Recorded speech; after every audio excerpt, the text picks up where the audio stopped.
ابھی ڈاکٹر کمل فیروز صاحب نے یہ فرمایا کہ ان کو مسلمان ہو جانا چاہیے. میرا خیال ہے کہ وہ مسلمان تھے، اور جو خوبیاں ایک مسلمان میں ہونی چاہیے معتقدات کے حوالے سے بھی اور عملی زندگی کے حوالے سے بھی، وہ ان کے کلام کو پڑھ کے میں محسوس کرتا ہوں کہ درشن سنگھ میں موجود تھیں.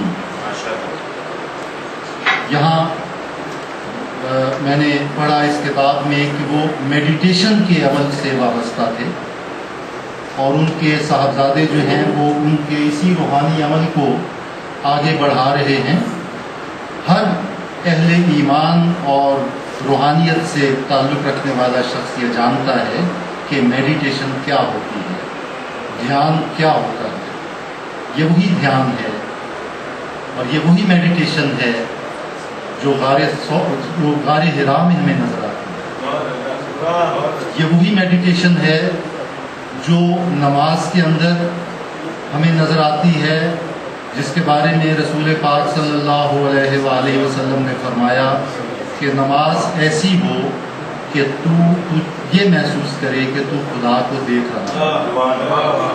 اور اگر یہ کیفیت نہ ہو تو کم از کم یہ کیفیت ہونی چاہیے کہ تجھے یہ احساس ہو کہ خدا تجھے دیکھ رہا ہے. یہ میڈیٹیشن، یہ دھیان ہے، یہ گن گیان ہے وہ جس کا پرچار وہ کر رہے ہیں.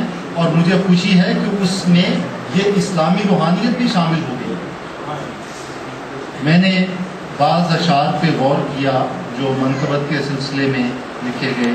ابھی نعتیہ اشعار تو آپ نے سن لیے، آصف مغل کی زبانی اسد رضوی نے سنائے. بعض اشعار ایسے ہیں کہ ان میں شاعر کا تجربہ جو ہے وہ ایک بالکل منفرد نوعیت کا ہے، اور جس تجربے میں سے ایک مسلمان شاعر بھی نہیں گزرا.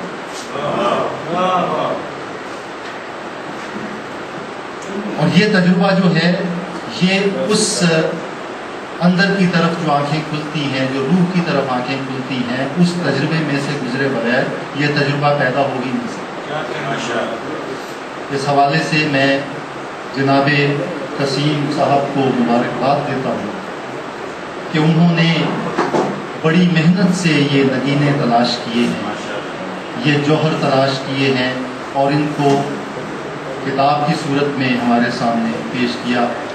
ابھی تقریب سے پہلے میری ان سے بات ہو رہی تھی تو انہوں نے فرمایا کہ وہ درشن سنگھ کے بعض اور کلام کو بھی جمع کر رہے ہیں، اور آئندہ ان کا منصوبہ ہے کہ ایک اور کتاب جو ان کے غزلیہ کلام پہ مشتمل ہوگی.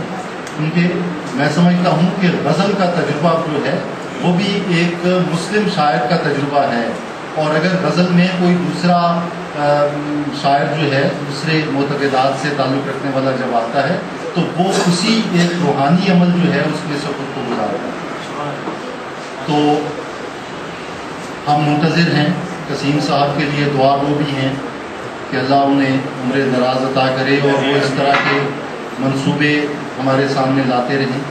حقیقت یہ ہے کہ یہ نور عقیدت جو ہے یہ نگاہوں کو ہی روشن نہیں کرتا اور نگاہوں کو ہی بصیرت عطا نہیں کرتا، بلکہ یہ روح کی گہرائیوں میں جا کے دستک کرتا ہے اور دل کو مٹھی میں لے کے بولے سے دباتا ہے، اور وہ کیفیت جگاتا ہے جو اس طرح کے اشعار پڑھ کے انسان کرنا چاہیے. میں آپ کا شکر گزار ہوں کہ آپ نے میری معروضات کو توجہ سے سنا.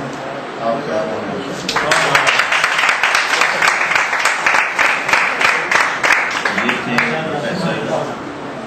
ڈاکٹر عبدالکریم خالد صاحب جو فکر انگیز گفتگو فرما رہے تھے. معزز خواتین و حضرات، یہ سلسلہ ہمارا جاری ہے اور اب 2 یا 3 مقرر ہمارے باقی ہیں. ہم شکر گزار ہیں پروفیسر آسمہ کے جو یونیورسٹی تشریف لائیں، فرقان قریشی صاحب، بلکہ تو میں نے ڈاکٹر فرقان قریشی صاحب کہتا ہوں، وہ بھی تشریف لائے، اور آپ تمام خواتین حضرات کا جنہوں نے بہت محبت کے ساتھ اس پورے پروگرام کو یادگار کر کے سنا. اب میں ایک ایسی شخصیت کو دعوت دے رہا ہوں